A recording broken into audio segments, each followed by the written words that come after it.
بالله السميع العليم من الشيطان الليل الرجيم. بسم الله الرحمن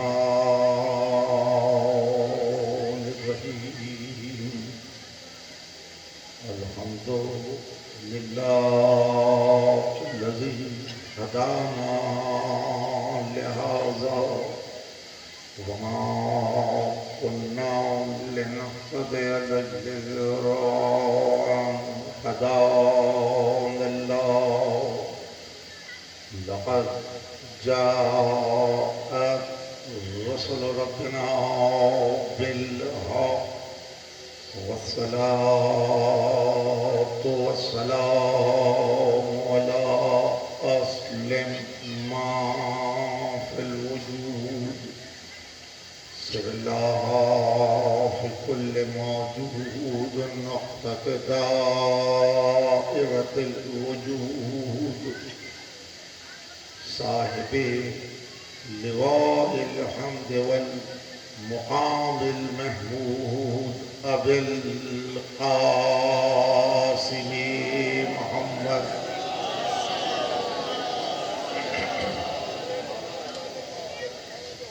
وآله الطيبين الطاهرين المعصومين المظلومين الذين قضى الله عنهم الرجس وطهرهم تطهيرا.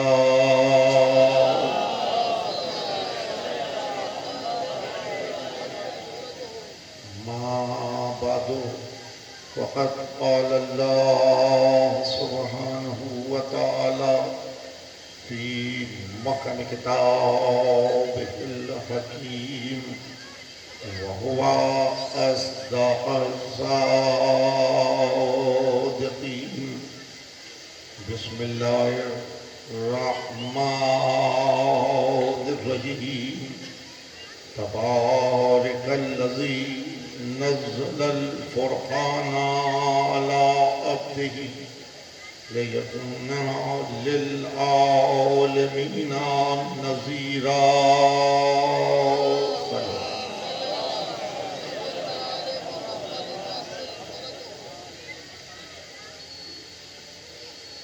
وہ سلسلہ گفتگو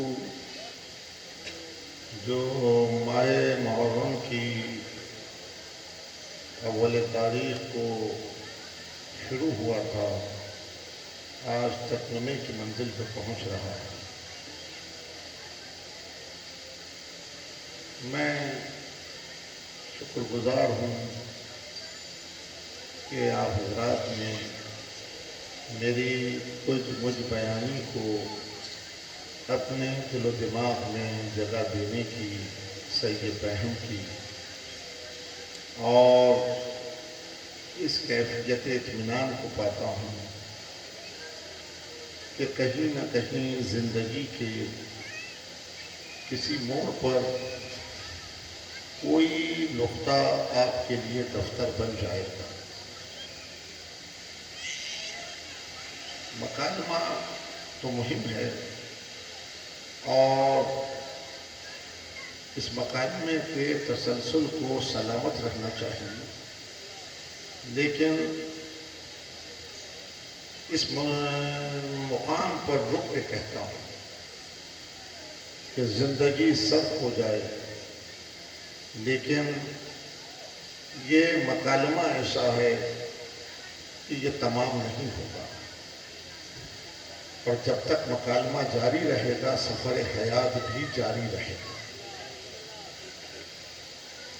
مکالمہ رک جائے تو سفر حیات میں ٹھہراؤ آتا ہے، اور مکالمہ جاری رہے تو سفر حیات جاری رہے. کل گفتگو جس منزل تک آ گئی تھی اس میں تھوڑی سی وضاحت ضروری ہے، تھوڑی سی وضاحت ضروری ہے. جیسا کہ کہا گیا کہ آدم سے لے کر قیامت تک آنے والے تمام نفسوں میں تفاوت ہے، درجہ بندی ہے، لیکن معصوم علیہ السلام کے نفوس میں تفاوت نہیں، درجہ بندی نہیں۔ تمام انسانوں کے فضائل نفسی و خلقی میں تفاوت ہے، لیکن معصومین علیہ السلام کے فضائل نفسی و خلقی میں تفاوت نہیں۔ کیوں؟ کہ یہ نفس کی منزل میں ایک ہے، نفس کی منزل میں ایک ہے۔ اس کو یوں محفوظ کر لیں کہ جب مامون کے دربار میں امام علی بن موسی رضا صلوات اللہ وسلم علیہ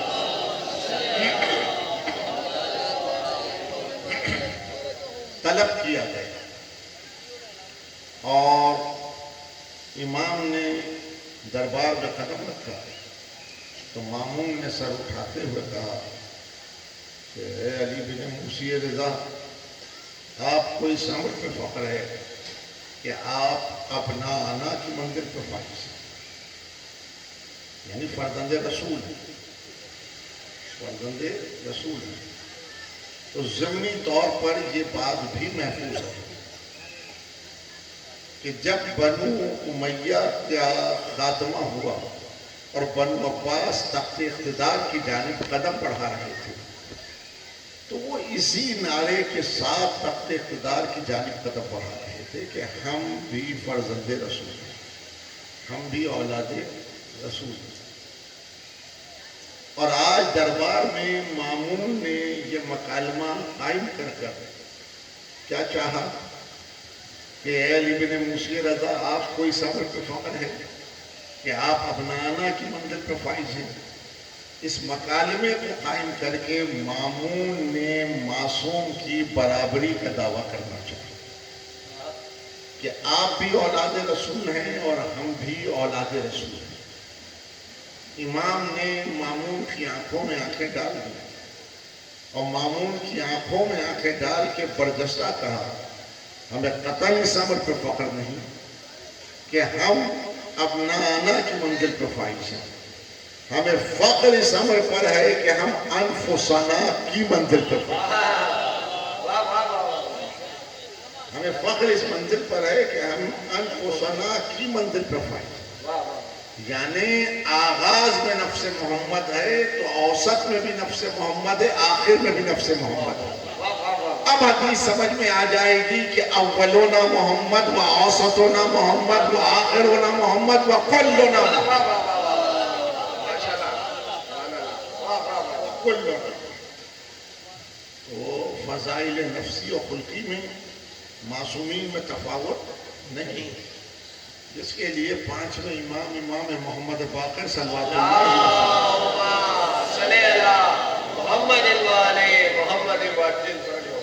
نے ارشاد فرمایا کہ علم میں، شجاعت میں، عبادت میں ہم سب برابر ہیں۔ علم میں، شجاعت میں، عبادت میں ہم سب برابر ہیں۔ کہ تین بنیادیں ہیں، تین اساسیں ہیں، فاؤنڈیشن ہے۔ تمام فضائل نفسی و خلقی انہی تین بنیادوں پر استوار ہوتے ہیں: علم، شجاعت، عبادت۔ علم، شجاعت، عبادت۔ اور معصوم نے کہا علم میں، شجاعت میں، عبادت میں ہم سب برابر ہیں۔ یعنی جو منزلت علم ختمی مرتبہ کی ہے، وہی منزلت علم امام تقی جواد کی بھی ہے۔ جو منزلت علم ختمی مرتبہ کی ہے، وہی منزلت علم امام علی نقی ہادی کی بھی ہے۔ ہر معصوم نے جب حدیث کو بیان کیا تو کسی معصوم نے یہ نہیں کہا کہ ہم یہ کہہ رہے ہیں۔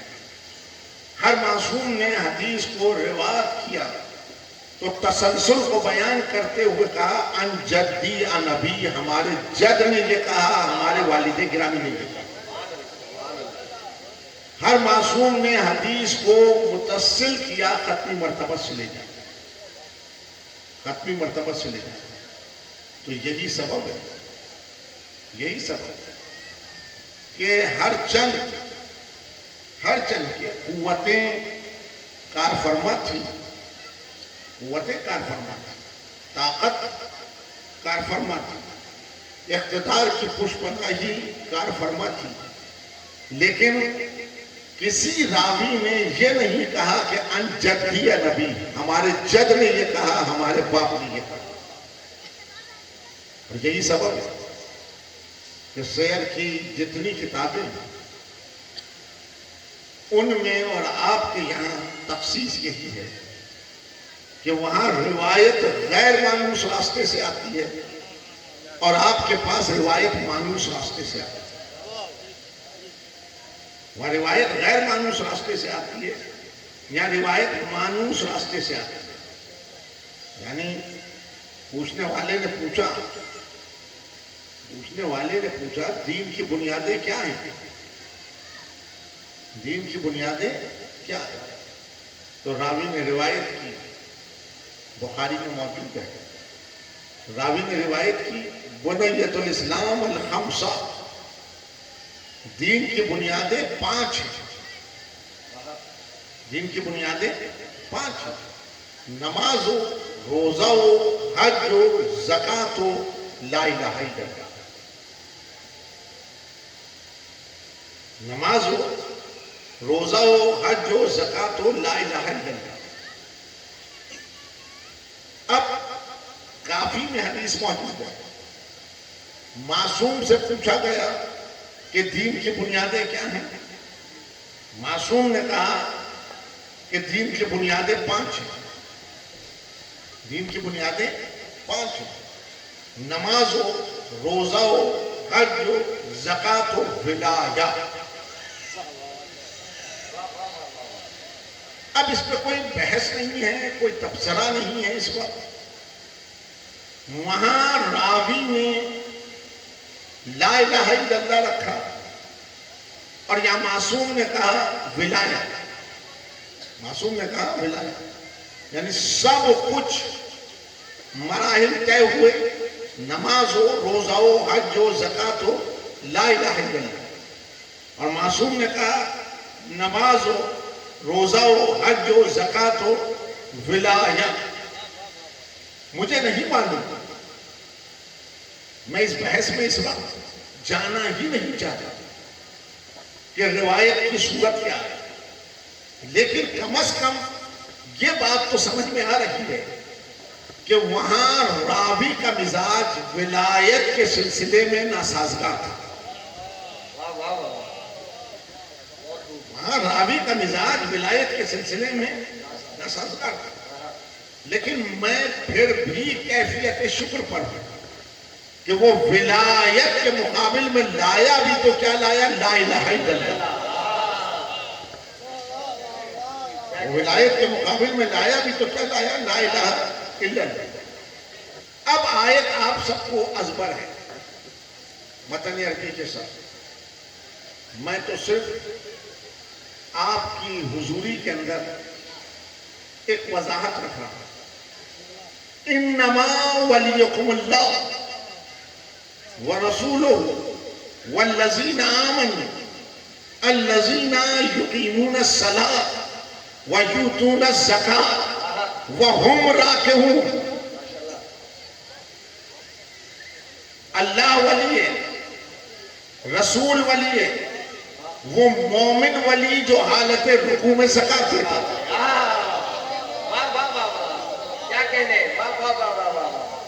اللہ ولی، رسول ولی، وہ مومن ولی جو حالت رکوع میں زکوٰۃ دیتا ہے۔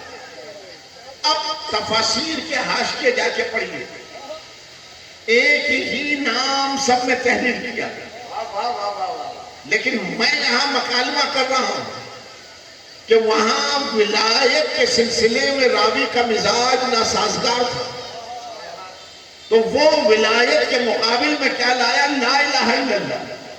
اگر اسے ولایت سمجھ میں آ جاتی تو وہ یہ زحمت نہ کرتا اس لیے کہ قرآن میں ولی تین ہیں، اللہ ولی، رسول ولی، وہ مومن ولی جو حالت رکوع میں زکوٰۃ دیتا ہے۔ تو ولایت جب سمٹتی ہے تو نقطۂ توحید بن جاتی ہے، اور ولایت جب پھیلتی ہے تو غدیر کے میدان تک چلی جاتی ہے۔ نعرہ حیدری! واہ واہ واہ واہ، بہت خوب قبلہ۔ ولایت جب سمٹتی ہے تو نقطۂ توحید بن جاتی ہے، اور ولایت جب پھیلتی ہے تو غدیر کے میدان تک چلی جاتی ہے۔ تو معصوم نے کہا دین کی بنیادیں 5، نماز ہو، روزہ ہو، حج ہو، زکوٰۃ ہو، ولایت، اور ہاتھ کا اشارہ کر کے کہا کہ یہ مفتاح ہے۔ ولایت مفتاح، کنجی ہے، یعنی جس طرح بغیر اتصال انگوٹھا کوئی انگوش کام نہیں کرتی، اسی طرح بغیر اتصال ولایت کوئی عبادت مکمل نہیں ہوتی۔ بغیر اتصال ولایت کوئی عبادت مکمل نہیں ہوتی۔ ہدایت کے مناسب ہیں، ہدایت کے مناسب ہیں۔ اب تفصیلات کوئی نہیں آج کی شکل میں، لیکن اگر آپ نے ان نکات کو محفوظ کیا تو کبھی نہ کبھی اس منبر سے یہ تفصیلات میں بھی بدل جائے۔ ہدایت کے مناسب ہیں، نبوت، رسالت، اولو العزمیت، امامت، یہ سب مناسب ہیں ہدایت، لیکن آخری منصب ہدایت ہے ولایت۔ آخری منصب ہدایت ہے ولایت۔ اب یہ جملہ میں بڑی احتیاط اور ذمہ داری سے کہہ رہا ہوں کہ کسی منصب میں وہ لا شریک نہیں ہوا، لیکن منصب ولایت وہ منصب ہے کہ جس میں وہ لا شریک بھی شریک ہو گئے۔ کیا کہنے میں، جس میں وہ لا شریک بھی شریک ہو گئے۔ اللہ ولی، رسول ولی، وہ مومن ولی جو حالت رکوع میں زکوٰۃ دیتا ہے، جو حالت رکوع میں زکوٰۃ دیتا ہے۔ 3 ولی قرآن نے بتائے، 3 ولی قرآن نے بتائے۔ اور عزیزان گرامی، منصب ولایت وہ منصب جس میں وہ لا شریک بھی شریک ہو گیا۔ تو عزیزان گرامی، کلمہ تو مکمل طور پر ولائی ہے، کلمہ تو مکمل طور پر ولائی ہے۔ لا الہ الا اللہ کہو وہ ولی ہے، محمد رسول اللہ کہو وہ ولی ہے، اور پھر علی تو ہے ہی ولی، تو پھر کہو علی ولی اللہ۔ نعرہ حیدری! درود بر محمد و آل محمد، بلند الصلوات، صلی اللہ محمد و آل محمد وجل فرجو۔ پھر کہیے علی اور پھر لا الہ الا اللہ۔ اعتراض کس چیز پر ہے؟ اعتراض کس چیز پر ہے؟ لا الہ الا اللہ پر اعتراض، نصرانیت کو اعتراض۔ کیا کہہ رہے ہیں؟ کیا مباہلہ بھول گئے؟ لا الہ الا اللہ پہ نصرانیت کو اعتراض، تو کیا نصرانیت کے اعتراض کی بنا پر ملت لا الہ الا اللہ کہنا چھوڑ دیں؟ نہیں، اتنی قوت کے ساتھ کہیے کہ نصرانیت کا جنازہ نکل جائے۔ بہت خوب، کیا کہنے؟ اعتراض محمد رسول اللہ پہ بھی ہے، یہودیت کو اعتراض، یہودیت کو اعتراض۔ تو کیا یہودیت کے اعتراض کے بنا پر ملت محمد رسول اللہ کہنا چھوڑ دیں؟ نہیں، پوری قوت کے ساتھ کہیں محمد رسول اللہ، تاکہ یہودیت کا جنازہ نکل جائے. ملت میں یہ اپج ہے یا نہیں کہ وہ نصرانیت کا جنازہ اٹھوائے؟ کیا کہہ رہے ہیں؟ بہت خوب. ملت میں یہ اپج ہے کہ نہیں کہ وہ یہودیت کا جنازہ اٹھوائے؟ دیکھو لا الہ الا اللہ قوت سے جب کہو گے کہ جب لا الہ الا اللہ کا اطلاق کرو گے، محمد رسول اللہ جب قوت سے کہو گے، جب محمد رسول اللہ کا اعتراف کرو گے، لیکن کسی اعتراض کی بنا پر نہ کلمے میں رد و بدل ہو سکتا ہے، نہ کلمہ چھوڑا جا سکتا ہے. اعتراض علی ولی اللہ پر بھی ہے، لیکن کیا کسی کے اعتراض کی بنا پر ہم علی ولی اللہ کہنا چھوڑ دیں گے؟ نہ کوئی کہے نہ کہے، آپ کہتے رہیے، نہ جانے کتنے سروں سے بلائیں ٹل جائیں گی. دونوں ہاتھ بلند کر کے نعرہ حیدری. ماشاءاللہ. اللہ اکبر. یا رسول اللہ. سب مل کے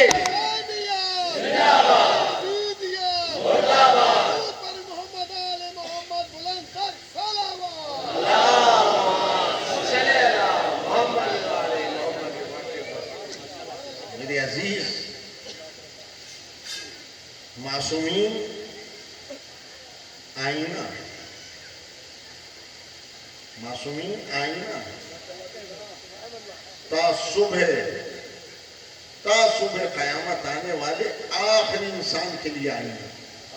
کیا کہہ رہے ہیں؟ کیا کہہ رہے ہیں؟ حیات پیغمبر اکرم میں بنیادی غلطی یہ ہوئی، بنیادی غلطی یہ ہوئی کہ ہم نے اپنے نفس کے زنگ آلود آئینے میں ان کو دیکھا. ہم نے اپنے نفس کے زنگ آلود آئینے میں ان کو دیکھا. ہم نے اس مجلہ آئینے میں اپنے آپ کو نہیں ڈھونڈا.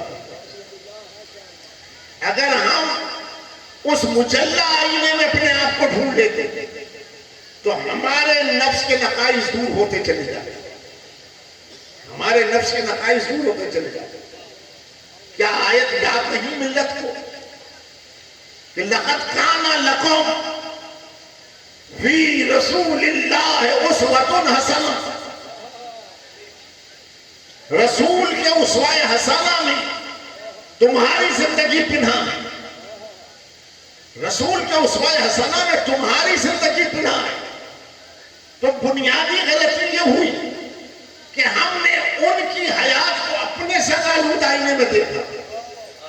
اگر ہم اپنی حیات اس مجلہ آئینے میں تلاش کرتے، اگر ہم اپنی حیات اس مجلہ آئینے میں تلاش کرتے تو اس کے نقائص دور ہوتے چلے جاتے.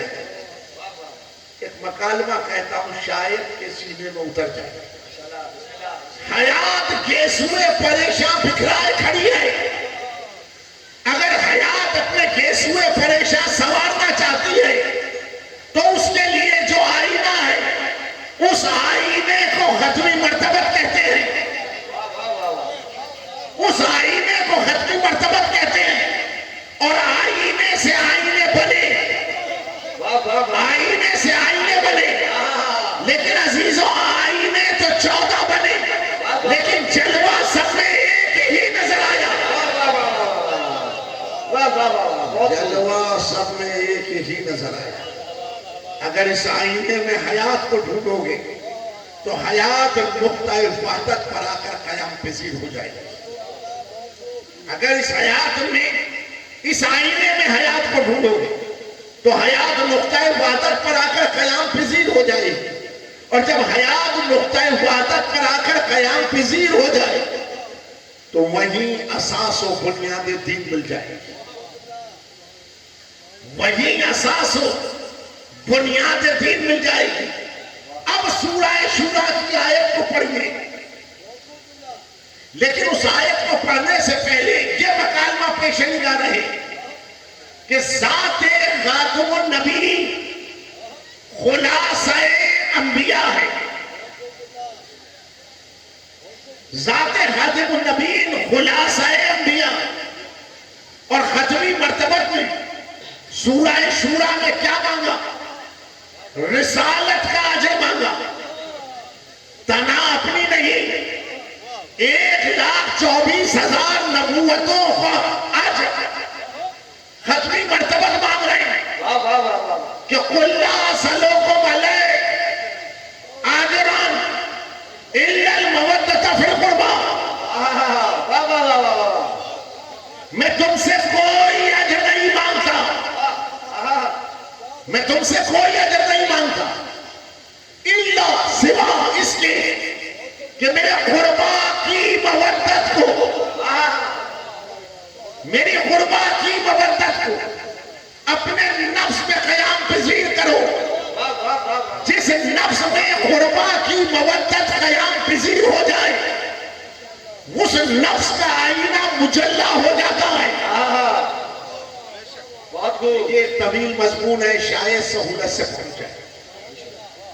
جب نفس میں قربا کی مودت قیام پذیر ہو جائے تو نفس کا آئینہ مجلہ ہو جاتا ہے، اور جب نفس کا آئینہ مجلہ ہو جائے تو انسان سیر کائنات کرتے ہوئے ہوا سے خمسائے ظاہری سے جو کچھ پاتا ہے وہ اس آئینہ نفس میں منعکس ہوتا چلا جاتا ہے، اور جب یہ آئینہ نفس مجلہ ہو تو یہ اشیاء کو منعکس کر کر ظرف عقل میں انتقال پذیر کرتا ہے، اور اشیاء جب ظرف عقل میں انتقال پذیر ہو جائے تو عقل کا کام یہ ہے کہ وہ اشیاء کو درک کرے کہ یہ شے کیا ہے اور وہ شے کیا ہے، یہ آواز کس کی ہے، وہ آواز کس کی ہے، یہ رنگ کیا ہے، وہ رنگ کیا ہے، یہ بو کیا ہے، وہ بو کیا ہے،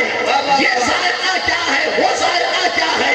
جب اشیاء کو عقل درک کر لیتی ہے تو اشیاء اشیاء نہیں رہتی، علم کہلاتی ہے۔ اشیاء اشیاء نہیں رہتی، علم کہلاتی ہے۔ جب تک نفس میں مودت قیام پذیر نہ ہو تو عزیزان گرامی انسان کی بے خبری خبر میں نہیں بدلتی، اور جب نفس کا آئینہ مجلہ ہو جائے اور بے خبری خبر میں بدل جائے تو وہ اس میں رخ شار کو دیکھتا ہے، اور جب وہ اس میں رخ شار کو دیکھتا ہے تو وہاں میں نہیں رہتا تو ہو جاتا ہے، وہاں میں نہیں رہتا تو ہو جاتا ہے، اور جب میں نہ رہے تو ہو جائے تو وہی لمحہ ہے جب یہ نجاست شرک سے بری ہوتا ہے اور توحید سے اس کا دامن بن جاتا ہے۔ جب یہ نجاست شرک سے بری ہوتا ہے اور توحید سے اس کا دامن بن جاتا ہے، اور ادھر توحید سے دامن بنا یعنی کہ تار نفس توحید سے بن گیا تو اسے ساغر اطمینان بھی مل جاتا ہے، اور یہ حصار بقا میں قدم بھی رکھ دیتا ہے۔ تو غالب کے دو مصرے پیش نگاہ آئے، ہدیہ کروں اور آگے بڑھ جا۔ غالب نے کہا تھا کہ یا رب زیالی نشناسم قلندرم، یا رب زیالی نشناسم قلندرم، ایک میں آب گینا و ساغر بڑا بڑا، اب میں یا رب کہوں کہ شالی کہوں جانتا ہی نہیں، اس لیے کہ ایک ہی میں وحدت کا جام مل رہا ہے، اس آستہ سے پیوں یا اس آستہ سے پیوں، اس آستہ سے پیوں یا اس آستہ سے پیوں۔ اس لیے علی کو پکارتا، اس لیے علی کو پکارتا کہ ہر پکار میں حیات، ہر پکار میں حیات نجاست شرک سے بری ہوتی ہے اور توحید سے اپنے دامن کو باندھ لیتی ہے، توحید سے اپنے دامن کو باندھ لیتی ہے۔ علی کو پکارتے رہے، علی کو پکارتے رہے، اسی پکار میں وحدت ہے، اسی پکار میں وحدت ہے۔ اب کہاں تفصیل کے جاؤں کہ کہاں کب کس نے علی کو پکارا.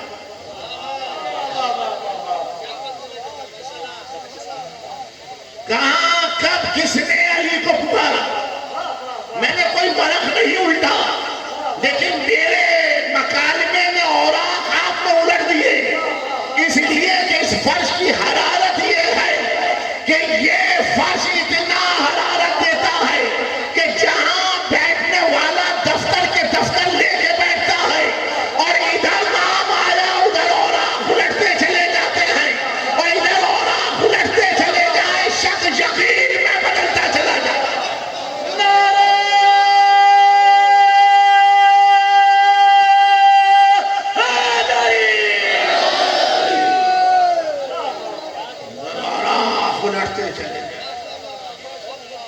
شک یقین میں بدلتا چلا جاتا.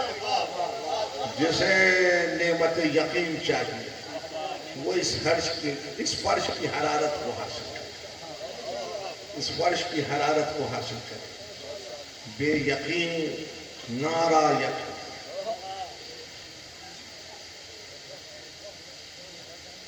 یہ فرش بے یقینی کو یقین عطا کرتا. یہ فرش بے یقینی کو یقین عطا کرتا.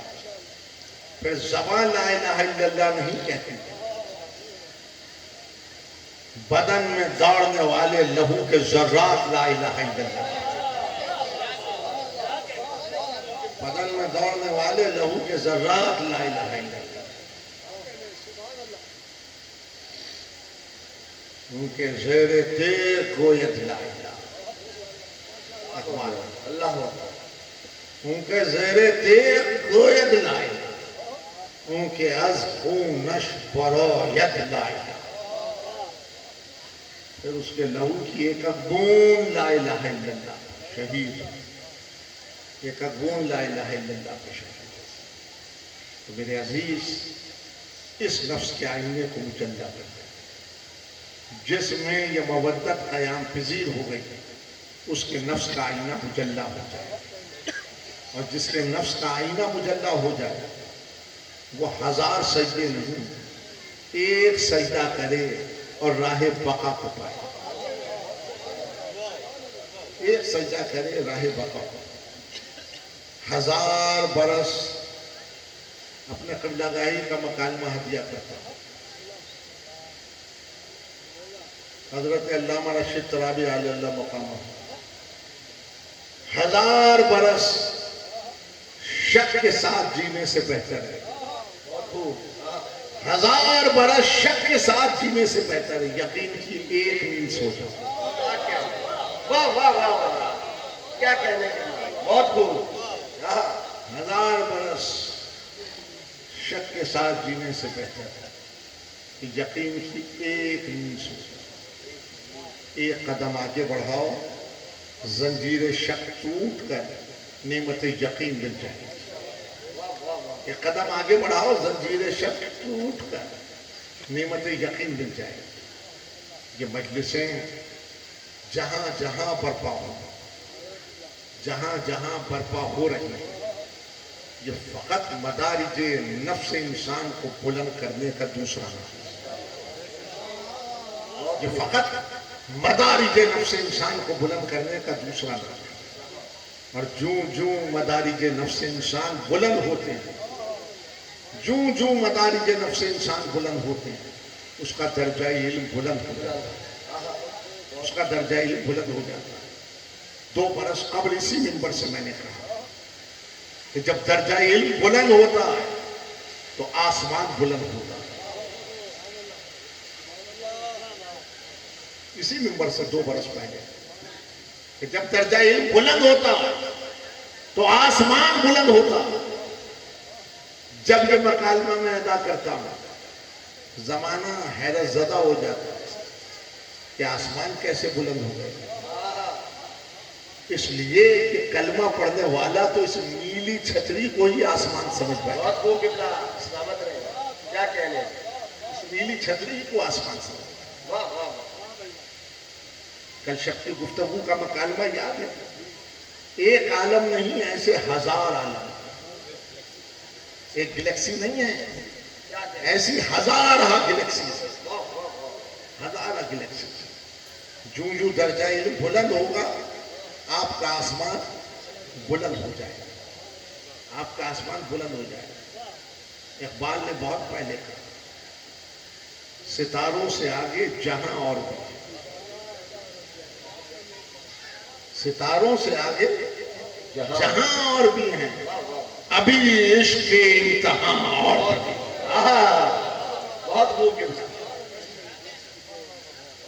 ستاروں سے آگے جہاں اور بھی ہیں، ابھی عشق کے امتحان اور بھی ہیں۔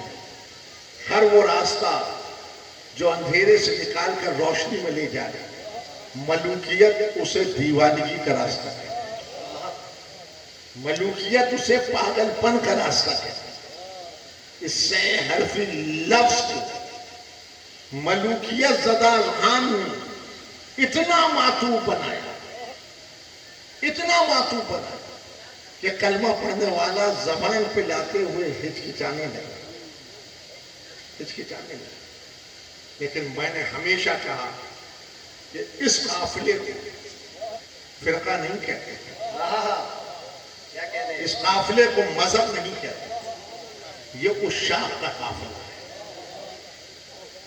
یہ عشاق کا قافلہ ہے، یہ عاشقین کی بارگاہ ہے، واہ یہ عاشقین کی بارگاہ ہے۔ بہت خوب میرے عزیز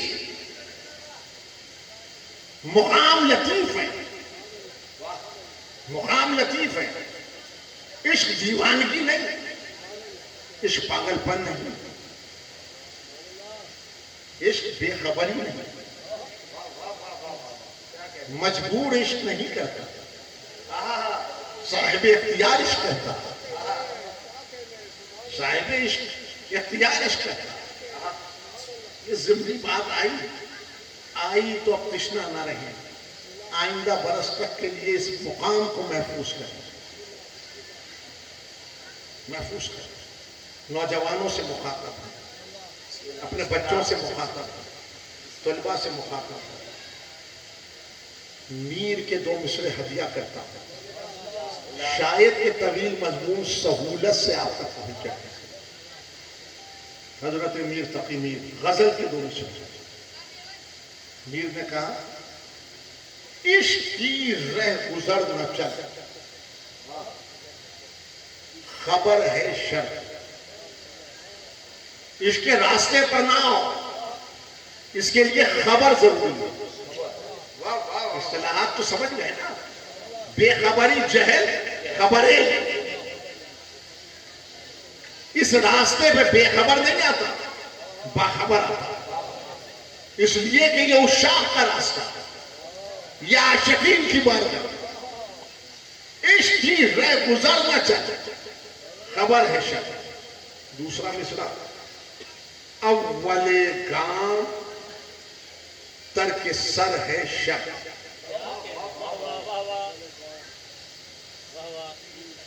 پہلی شرط یہ ہے کہ سر کو تن سے جدا کر دیا، سر کو تن سے جدا کر دیا۔ حضور یہ ہے اس کے ظاہری معنی، یہ ہے اس کے ظاہری معنی۔ قطعاً کوئی یہ محسوس نہ کرے کہ جس سے عشق ہوا اس کے پہلو میں سر کو کاٹے اور ڈال دیں۔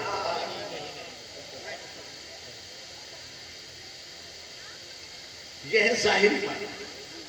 اب آپ کا ذوق سلیم، آپ کی طلب، یہ مصرع میر کا متشابہ ہے، یہ مصرع میر کا متشابہ ہے۔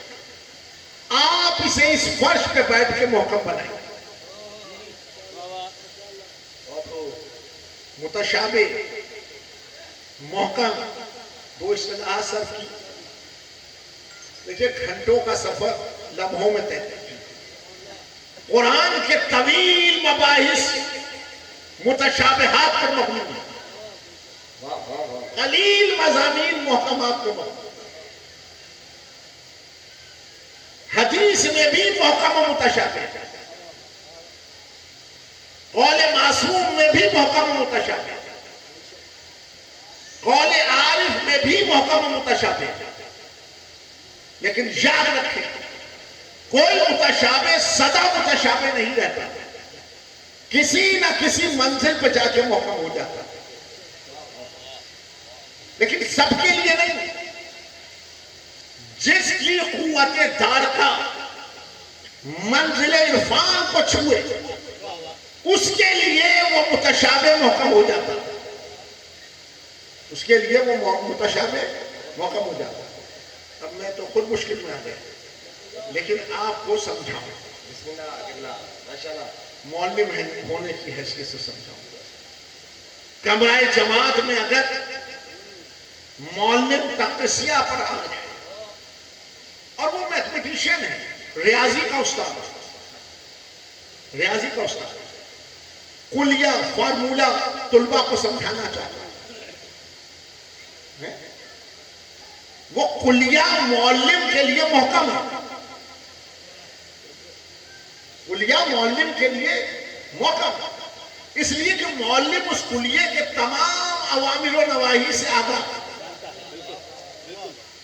لیکن طلباء کے لیے متشابہ، طلباء کے لیے متشابہ، لیکن معلم جوں جوں کلیے کو تخت سیاہ پہ سمجھاتا چلا جائے بہت خوب، وہی کلیہ متشابہ منزل سے نکل کر محکم منزل میں آ جائے گا، کیا کہنے کے بعد، لیکن تمام طلباء کے لیے نہیں۔ جس کی قوت دارکا منزل عرفان کو چھوئے واہ واہ واہ واہ واہ، اس کے لیے محکم بن جائے گا، واہ واہ، لیکن جس کی قوت دارکا منزل عرفان کو نہ چھو سکے اس کے لیے متشابہ ہی رہ جائے، کیا کہنے، واہ واہ واہ، اس کے لیے متشابہ ہی رہ جائے۔ تو یہ مکالمہ محفوظ ہو جائے آج کی رات میں، کم عقل محکم کو متشابہ بنا دیتا اور صاحب عقل متشابہ کو محکم بنا دیتا، واہ واہ واہ واہ واہ، بہت خوب، صاحب عقل متشابہ کو محکم بنا لیتا۔ اس قوت کے ساتھ میں نے کہا کہ میر کا یہ مصرع متشابہ ہے۔ کیا ہے مصرع؟ مصرع کیا ہے؟ اول گام ترک سر ہے شک، پہلی شرط یہ ہے راہ عشق کہ سر کو تن سے جدا کر دیا جائے۔ اب اس کی معنوی کیفیت سمجھ لیجیے، یہ سر جو میرے تن پر ہے، یہ سر جو آپ کے تن پر ہے، اس سر سے اس تن کی شناخت ہے، اس سر سے اس تن کی شناخت ہے۔ جب تک یہ سر اس تن پہ ہے، یہ تمام حوالے، تمام رشتے، تمام ناطے نہیں، جب تک یہ سر اس تن پر ہے میں ہوں،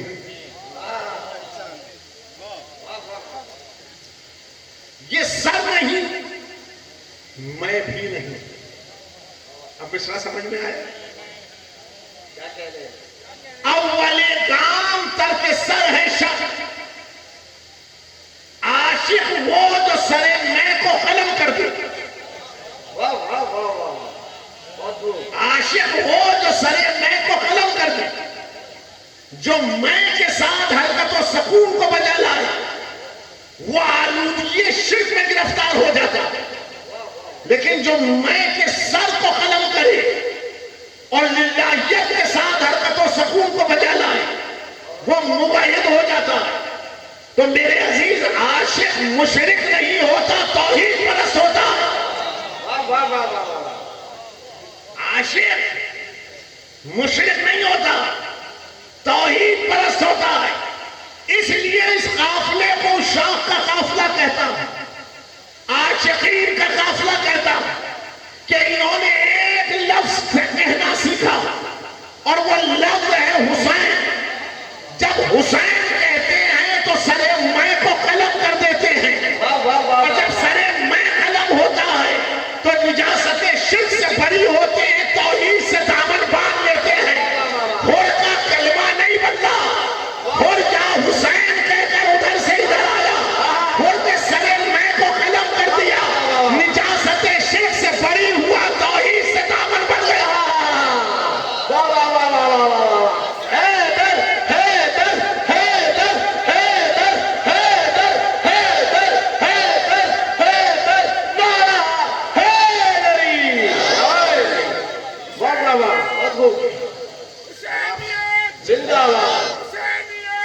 زندہ باد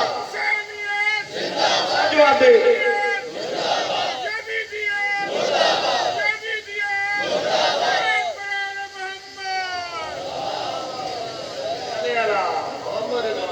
دیکھو اس نعرے کو بھی سمجھ لیجیے، کیا کہنے کے اس نعرے کو بھی سمجھ لیجیے، یہ جذباتی نعرہ نہیں ہے، فلسفیکل نعرہ ہے،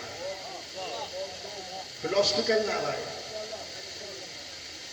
وہ جو میں کے ساتھ کلمہ پڑھتا اسے یزیدی کہتے ہیں، اور جو سرے میں کو قلم کر کے کلمہ پڑھے اسے حسین۔ کیا کہنے کے واہ واہ واہ یہ فلسفیکل نعرہ ہے۔ اب پورا کانٹیکس ذہن میں، جتنا درجہ نفس بلند ہوگا اتنا درجہ علم بلند ہوگا، اور جتنا درجہ علم بلند ہوگا اتنا آسمان بلند ہوگا۔ واہ واہ واہ واہ واہ بہت ہو گیا واہ واہ آسمان بلند نہیں ہوگا، آسمان بلند نہیں ہوگا، غیب حضور بن جائے گا، غیب حضور بن جائے گا۔ غیب پر ایمان لانا اور ہے، غیب پر ایمان لانا اور ہے، غیب کو حضور بنانا اور ہے۔ واہ واہ واہ جب آسمان بلند ہوگا، آسمان بلند نہیں ہوگا، غیب حضور میں بدل جائے گا۔ جو منظر نگاہوں سے اوجل وہ ہے غیب، جو نگاہوں کے سامنے ورود کر جائے وہ ہے حضور۔ جب آسمان بلند ہوا تو جو منظر غیب تھا وہ حضور ہو گیا۔ واہ واہ واہ چوں چوں آسمان بلند ہوتا جائے گا غیب حضور بنتا چلا جائے گا۔ جس کے لیے منزل غیب وہ ہے طالب، اور جس کے لیے منزل ہو حضور وہ ہے شاکر۔ اب جملہ محفوظ رکھنا، جنت ہے غیب، جنت ہے غیب، جس کے لیے غیب وہ ہے طالب، جس کے لیے غیب وہ ہے طالب، اور جس کے لیے حضور ہو جائے وہ ہے شاکر۔ کربلا میں 72 نے یہ منظر دکھایا کہ جنت ان کے لیے غیب نہیں حضور تھی، وہ طالب جنت نہیں تھے، وہ شاکر تھے، وہ شاکرین کی منزل تھی۔ تو غیب حضور میں جو بدلا، غیب حضور میں جو بدلا، وہی اس کی کیفیت شک یقین میں بدل جائے، وہی اس کی کیفیت شک یقین میں بدل جائے۔ جب تک غیب شک میں ہے، جب غیب حضور بنا شک یقین میں بدل گیا، شک یقین میں بدل گیا۔ کل تلک مریخ غیب تھا، آج انسان مریخ پہ حیات ڈھونڈ رہا ہے۔ کیا کہنے کے کل تلک شک تھا کہ مریخ تک جا نہیں سکتا، آج مریخ غیب نہیں حضور ہو گیا۔ جب غیب حضور کو بدلتا تو شک یقین کو بدل جاتا۔ کل تلک یہ چاند غیب تھا، جب انسان سفر کر رہا تھا کلمہ پڑھنے والا کہہ رہا تھا چاند ٹوٹ جائے گا، آسمان پھٹ جائے گا، لیکن آج اس کو بھی یقین ہے، آج اس کو بھی یقین ہے کہ چاند پر بستیاں بسائی جا سکتی ہیں، چاند پر بستیاں بسائی جا سکتی ہیں۔ جب غیب حضور بنے گا نفس کی کیفیت شک یقین میں بدل جائے گی،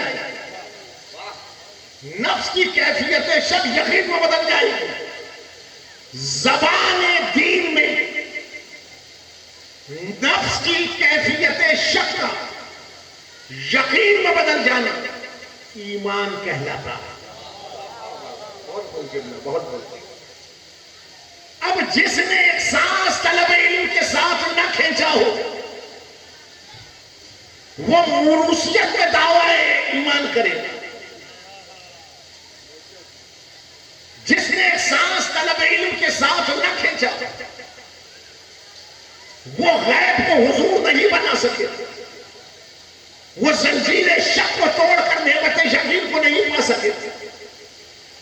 تو میرے عزیز، شک کے ساتھ اگر کلمہ پڑھے گا ایمان رخصت ہو جائے گا، اور یقین کے ساتھ ایک سانس کھینچ لے گا ایمان سلامت ہو جائے گا. ایمان سلامت ہے. حضور، میں نے اس سفر کو بیان کیا. حیات پیغمبر اکرم پہ قلم اٹھانے والے سوچیں، میں جس نبی کا کلمہ پڑھ رہا ہوں، میں جس نبی کا کلمہ پڑھ رہا ہوں، اگر وہ طالب علم ہو جائے تو وہ غیب کو حضور میں بدل لیتا. بہت. تو جس کا کلمہ پڑھ رہا ہوں مجھے اس کے غیب و حضور میں شک ہے.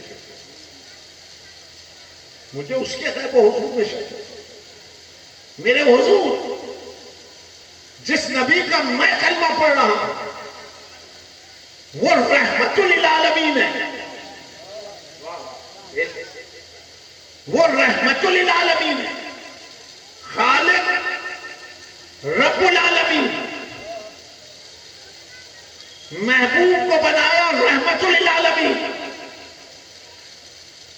خالق رب العالمین، محبوب کو بنایا رحمت للعالمین.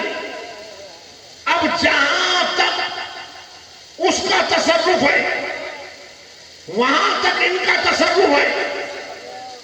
جہاں تک اس کا اختیار ہے وہاں تک ان کا اختیار ہے. حضور، غیب نہیں عالمین. سرکار کے لیے عالمین غیب نہیں، عالمین حضور ہے. جبھی تو معراج کی منزل پر لے جا کر ایک لفظ کو صرف کیا قرآن میں. جا کے معنی ڈھونڈ لینا. ثم دنا فتدلی. اس کی نگاہ ڈول بن گئی تھی. اب اس کی نگاہ میں عالمین غیب نہیں رہے، حضور ہو گئے تھے. اب اس کی نگاہ میں عالمین غیب نہیں رہے، حضور ہو گئے تھے. اب جانو، اس کی زبان اندر چوس کر جو ذات گرامی پروان چڑھی، جب وہ منبر کوفہ پر آئی تو اس کی زبان پہ یہ کلمہ تھا کہ اگر حجابات میرے سامنے سے ہٹا دیے جائیں تب بھی میرے یقین میں ذرہ برابر اضافہ نہ ہوگا. ابھی میرے یقین میں ذرہ برابر اضافہ نہ ہوگا. تو عزیزان گرامی، انسان طالب علم بنے. انسان طالب علم بنے. جتنا طلب علم کرے اتنا غیب حضور کو بدلے گا. اور جب غیب حضور کو بدلے گا زنجیر شک ٹوٹے گی اور نعمت یقین کو پائیں. اور جب زنجیر شک ٹوٹے اور نعمت یقین کو پائیں تو دولت ایمان مل جائے. دولت ایمان مل جائے. شب عاشور یہ مجلس اس مکالمے پہ تمام ہوتی ہے کہ مجلسوں میں آب و دانہ نہیں بٹتا، مجلسوں میں رزق حسن بٹتا ہے. اور اس رزق حسن کو علم کہتے ہیں. اس رزق حسن کو علم کہتے ہیں. نہ روکے کوئی مجلسوں کو، نہ روکے کوئی مجلسوں. مجلسیں رک گئی تو رزق حسن کی ترسیل رکے گی. رزق حسن کی ترسیل رک گئی تو انسان نور سے ظلمت پہ چلا جائے. لیکن جب تک یہ مجلسیں برپا ہوتی رہیں، جب تک یہ مجلسیں برپا ہوتی رہیں، رزق حسن کی ترسیل جاری رہے، تقسیم علم کا مرحلہ جاری رہے گا، انسان ظلمت سے نکل کر نور میں آئے. انسان ظلمت سے نکل کر نور میں آئے. حسین کے پاس تو آپ بھی نہیں، 7ویں سے پانی تھے. حسین کے پاس تو آپ بھی نہیں. لیکن جب اور ادھر سے ادھر آیا تو حسین نے اسے رزق حسن عطا کر دیا. رزق حسن عطا کر دیا. اس کے دامن کو نعمت علم سے پرمخص کر دیا. وہ ظلمت سے نکلا اور نور میں آیا۔ وہ ظلمت سے نکلا اور نور میں آیا۔ جب حیا ظلمت سے نکل کر نور میں آتی ہے تو وہ راہ ثواب کو طے کرتی ہے۔ جب حیا ظلمت سے نکل کر نور میں آتی ہے تو وہ راہ ثواب کو طے کرتی ہے، اور وہ حیات جو راہ ثواب کو طے کر لے وہ حیات لائق درود و سلام بن جاتی ہے۔ وہ حیات لائق درود و سلام بن جاتی ہے۔ آج بارگاہوں میں چراغ جلیں گے، آج بارگاہوں میں شمع جلیں گے، آج بارگاہوں میں روشنی رہے گی، لیکن کل شام جب یہاں سے گزریں گے عجب ویرانی۔ کل شام جب یہاں سے گزریں گے عجب ویرانی۔ اندھیرا ہوگا، اداسی ہوگی، خاموشی ہوگی۔ آج حسین کا ہر خیمہ آباد، لیکن کل شام آئے گی تو حسین کا ہر خیمہ سونا ہو جائے، ہر خیمہ سونا ہو جائے۔ آج ماؤں کی گودیاں ہری ہیں، کل ہر ماں کی گود اجڑ جائے گی، کل ہر ماں کی گود اجڑ جائے گی۔ یہ رات حسین نے عبادت میں گزاری، حسین کے دوستوں نے، حسین کے محبوں نے، حسین کے اعزاء نے اس رات کو عبادت میں گزارا، عبادت میں گزارا۔ اور نصف شب کی منزل کے قریب حسین نے سب کو اپنے خیمے میں جمع کیا، سب کو اپنے خیمے میں جمع کیا، اور جمع کر کے حسین نے دائرہ جبر کو توڑا اور حیات کو دائرہ اختیار میں لا کے کھڑا کیا۔ دائرہ جبر کو توڑا اور دائرہ اختیار میں لا کے کھڑا کیا۔ یہ اس شاہ کا قافلہ ہے، اس دائرے کو دائرہ جبر نہیں کہتے، دائرہ اختیار کہتے ہیں۔ حسین نے ایک مکالمے سے دائرہ جبر کو توڑا، کہا سنو، میں نے تم پر سے اپنی بیعت کو اٹھا لیا، جو جانا چاہتا ہے چاہتا ہے، جو جانا چاہتا ہے۔ بلا کی استقامت نگاہ تاریخ میں دیکھی، بلا کی استقامت نگاہ تاریخ میں دیکھی، اور ایسے میں چراغ خیمہ گل کر دیا، چراغ خیمہ گل کر دیا، چراغ بجھ کے جلا۔ ایک عجب انقلاب، ایک عجب انقلاب۔ تیسرا مکالمہ سید الشہداء نے کیا، سنو اور محفوظ رکھو۔ کہنے لگے اگر تم یہ سمجھ رہے ہو کہ چلے گئے تو تمہیں جنت نہیں ملے گی،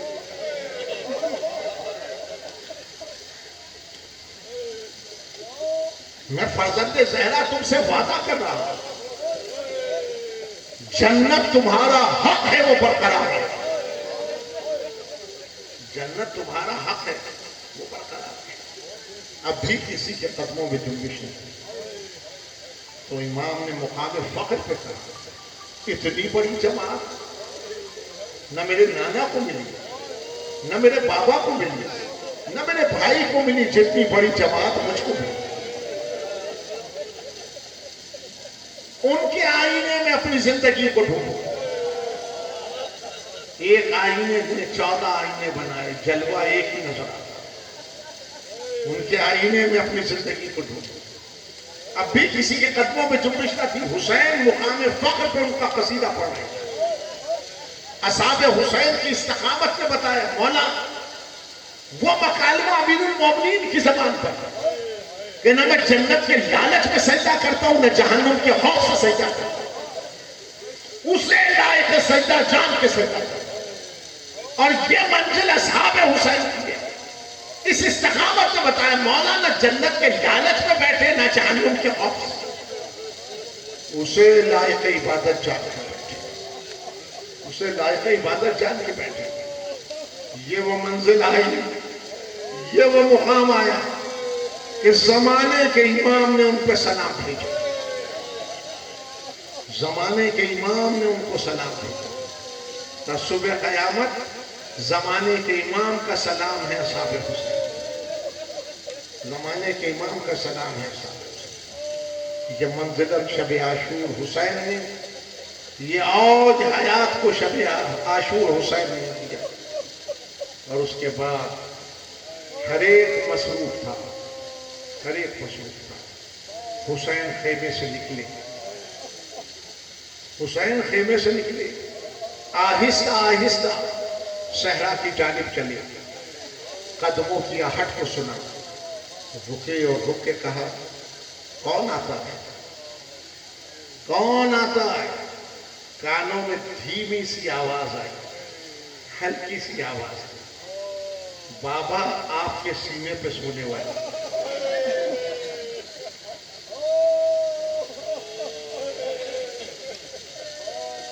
بابا آپ کے سینے پہ سونے والے۔ مڑ کے دیکھا تو بالی سکینہ کو پایا، آگے بڑھے، کہنے لگے کیا بات ہے بیٹا؟ سوکھے ہوئے ہونٹوں کی جانب اشارہ کر کے کہا بابا پیاس مارے ڈالتے،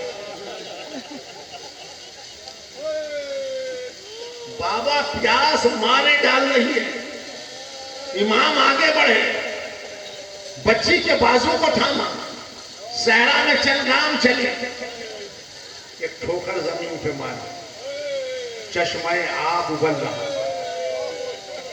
چشمہ آب ابل رہا۔ امام نے 2 انگشتیں بلند کی، کہا بیٹا ذرا نگاہ بھر کے تو دیکھو۔ بچی نے نگاہ بھر کے دیکھا، گھبرا کے کہا بابا یہ کون لوگ ہیں؟ بابا یہ کون لوگ ہیں جن کی زبانیں شدت عطش سے باہر ہے؟ امام نے کہا بیٹا یہ میرے جد کی امت ہے، یہ میرے جد کی امت ہے۔ ایک بات سن رکھو، پانی بہت ہے، حسین مجبور نہیں، صاحب اختیار ہے، بیٹا پانی بہت ہے، لیکن ایک بات سن رکھو، اگر آج تم نے پانی پی لیا تو حشر کے میدان تک میرے جد کی امت پیاسی رہ جائے گی۔ بچی آگے بڑھی، دامن کو تھام کے کہنے لگی بابا آپ کی بیٹی پیاسی رہے گی، آپ کی جد کی امت سیراب ہو جائے گی۔ سکینہ بی بی ہمارا سلام، آپ کے نالے لتش نے آج بھی حیات کو سیراب کیا ہے۔ سکینہ بی بی ہمارا سلام، آپ کا نالہ لتش آج بھی رزق حسن تقسیم کر رہا ہے۔ سکینہ بی بی ہمارا سلام، آج بھی آپ کے ساغر سے نعمتیں تقسیم ہو رہی ہے۔ سکینہ بی بی ہمارا سلام، رحمت للعالمین کی امت پہ بڑی کریمی کی آپ نے، بڑی کریمی کی آپ نے۔ بچی کو سینے سے لگایا، خیمے میں لائے، خیمے میں لائے، کہا بیٹا یہاں بیٹھو، یہاں بیٹھو، ہم آتے ہیں، ہم آتے ہیں۔ دوبارہ صحرا کی جانب چلے، دوبارہ صحرا کی جانب چلے، رات ڈھل رہی تھی، امام دوبارہ صحرا کی جانب چلے، پھر قدموں کی آہٹ کو سنا، پھر قدموں کی آہٹ کو سنا، رک گئے، رک کے کہا کون آتا ہے؟ آواز آئی مولا آپ کا غلام نافع، مولا آپ کا غلام نافع آتا۔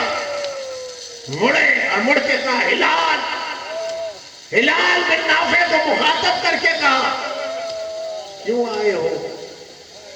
کہا مولا آپ میدان میں تنہا جا رہے ہیں، سامنے لشکر کھڑا ہے، سامنے لشکر کھڑا ہے، تو میں اس لیے آپ کے پیچھے پیچھے آیا کہ آپ کی حفاظت کروں، آپ کی حفاظت کروں۔ مسکرا کے ہلال بن نافع کو دیکھا، مسکرا کے ہلال بن نافع کو دیکھا اور آگے بڑھتے ہوئے کہا آؤ ہلال آؤ، آ ہی گئے ہو تو آؤ۔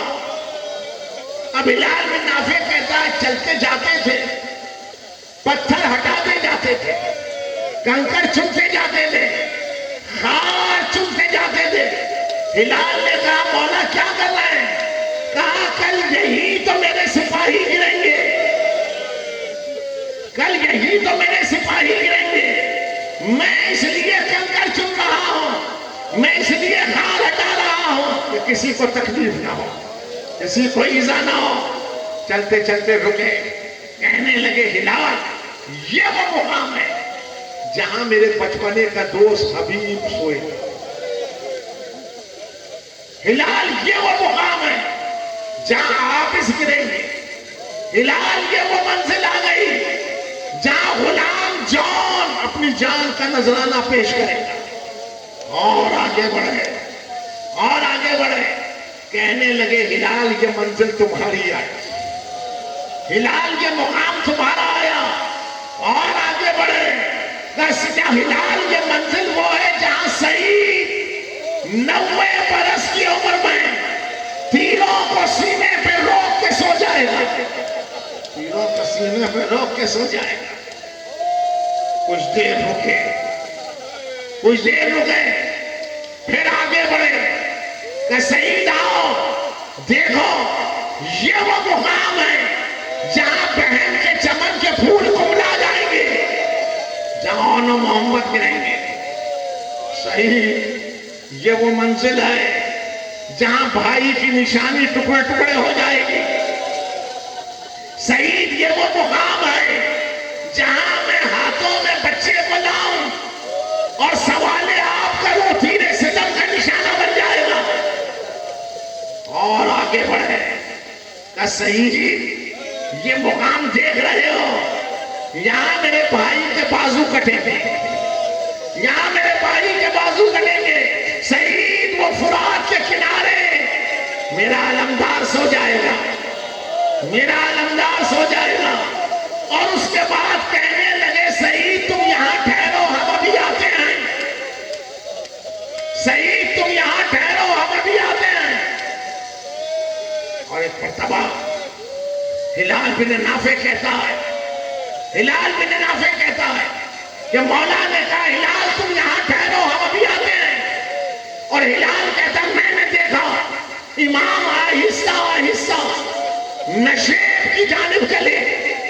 کچھ دیر گزری میں نے نالا و شیون کی سزائیں سنی. امام جب نشیب سے باہر آئے میں نے دستے ادب جوڑ کے کہا مولا یہ کس کے رونے کی آوازیں تھی, یہ کون نالا و شیون بلند کر رہا تھا.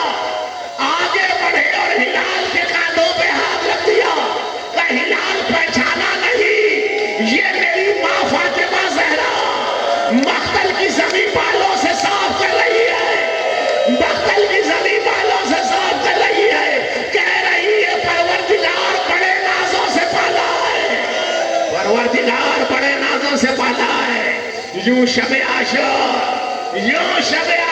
گزر رہی تھی اور سحر عاشور کا تڑکا تھا.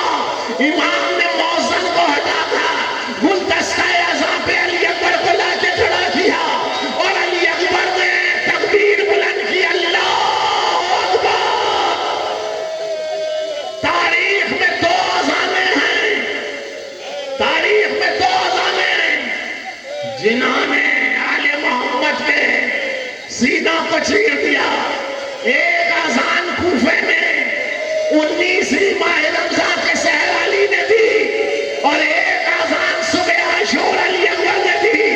شہزادی نے خیمے میں بیویوں کو جمع کیا کہ بیویوں دعا کرو یہ آواز سلامت رہے, بیویوں دعا کرو یہ آواز سلامت رہے. علی اکبر نے اذان دی, علی اکبر نے اذان دی, صفے بدی, نمازی نماز کے لیے آمادہ ہو گئے. ادھر تکبیر بلند ہوئی, ادھر تکبیر بلند ہوئی, ادھر تیروں کا میں برسنے لگا. عزیزوں بھائی سنسار حسین کے آنے واحد میں حسین کے قدموں پہ جان نثار کر گئے, حسین کے قدموں پہ جان نثار کر گئے. اب آفتاب چڑھ رہا تھا, چڑھتے ہوئے آفتاب کے ساتھ اور ادھر سے ادھر آیا. حسین نے آگے بڑھ کر استقبال کیا. پھر کیسے گزرا دیں, پھر کیسے گزرا دیں. حسین میدان میں جاتے تو کسی کے مرنے کی خبر دے کے جاتے, میدان سے آتے تو کسی کا لاشا اٹھا کے لاتے, کسی کا لاشا اٹھا کے لاتے. اس ہنگام میں جب ظہر کا وقت آ گیا, جب ظہر کا وقت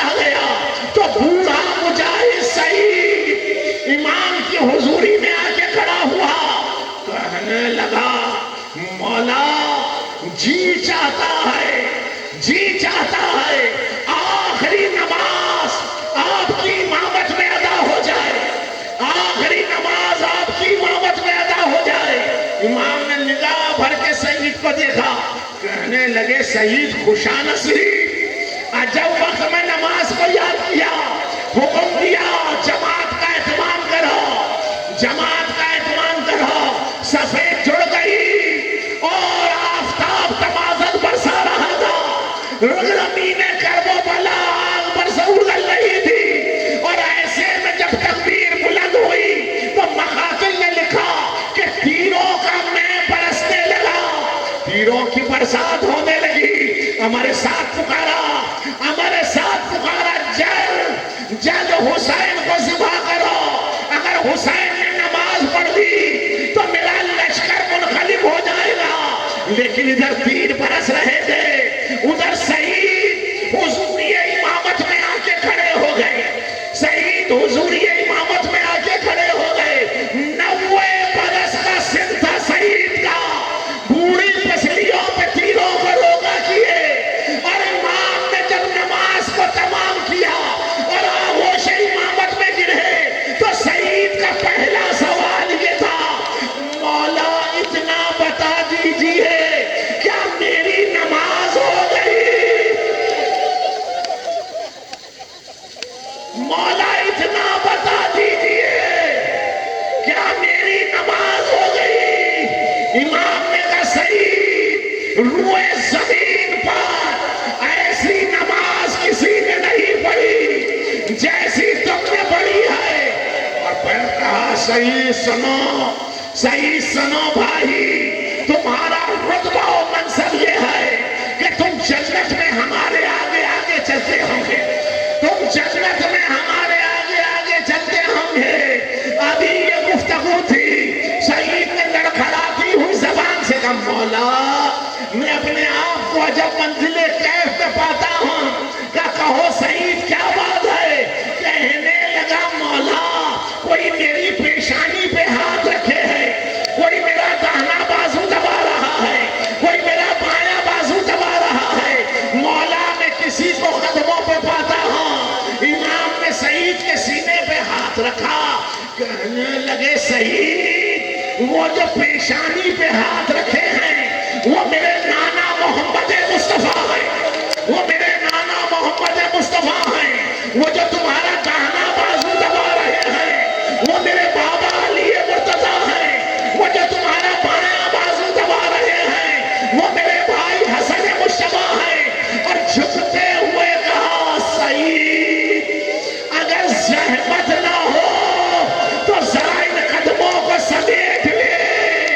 سعید نے کہا مولا بتاتے کیوں نہیں کیا بات ہے؟ کہ سعید کہا نا اگر زحمت نہ ہو تو ان قدموں کو سمیٹ لے۔ سعید کا اصرار تھا، امام نے جھکتے ہوئے کہا سعید وہ جسے قدموں پہ پاتا ہے وہ میری دکھیاری ماں فاطمہ زہرا، شہزادی ہمارا سلام، غلاموں کا عوج بلند کر دیا، جواب تب بدل آتا ہے جو زندگی کے لیے آئینہ بن رہے ہوں، اس بات آگے بڑھ کر ان کا استقبال کیوں کر۔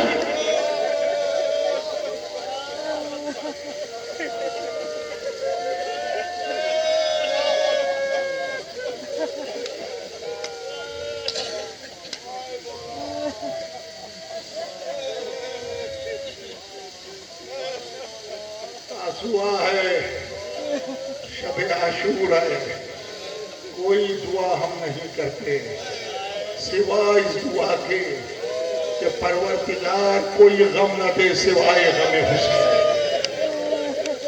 پروردگار کوئی غم نہ دے سوائے غم حسین، پروردگار جیے تو یا حسین کہتے کہتے، تارے نفس ٹوٹے تو یا حسین کہتے کہتے، لہد نہ اٹھے تو یا حسین کہتے کہتے، اور حشر کے میدان میں جب حسین کی ماں کی سواری آئے تو ہم آگے بڑھے یا حسین کہتے کہتے شہزادی پرسہ دینے کے لیے آئے ہیں۔ شہزادی، یہ عزادار، یہ ماتمدار، یہ غمگسار آئے ہیں۔